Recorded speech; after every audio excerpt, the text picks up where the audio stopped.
16 मार्चच्या रात्री 9:30च्या दरम्यान यवतमाळ अमरावती या शिवशाही गाडी क्रमांक MH6 BW0293च्या अमरावती आगाराच्या चालकाने नेर येथील बस स्थानकाबाहेर गाडीतील प्रवासी उतरवून सरळ पळ काढण्याचा उर्मटपणा केला। स्थानकाबाहेर गाडीची वाट पाहत उभ्या असलेल्या काही प्रवाशांनी त्याला गाडी आगारात नेण्यास भाग पाडले।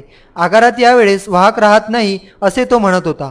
गाडी आत नेल्यावर बाजूलाच बसलेल्या महिला वाहकाला गाडी जवळ येण्याची वाट न पाहता त्याने गाडी सुरू केली। 2 तासापासून गाडी नसल्यामुळे संपूर्ण प्रवासी गाडी समोर जमा झाले।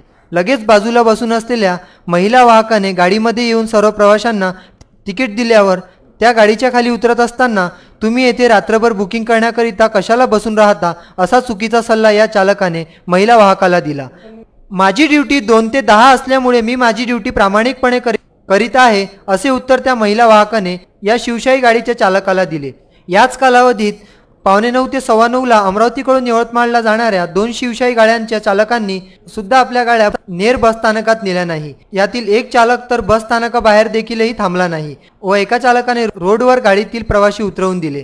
अशा प्रकारे उर्मटपणा करून प्रवाशांना वेठीस धरणाऱ्या शिवशाही गाड्यांच्या उर्मट चालकांवर कठोर कारवाई करण्याची अपेक्षा प्रवासी करीत आहे। त्यामुळे अवैध वाहतूक करणाऱ्यांना जनाधार मिळत आहे अशी प्रतिक्रिया प्रवासी व्यक्त करताना दिसत होते। VCN न्यूज करिता नांदगाव खंडेश्वर येथून उत्तम ब्राह्मणवाडे यांचा वृत्तांत।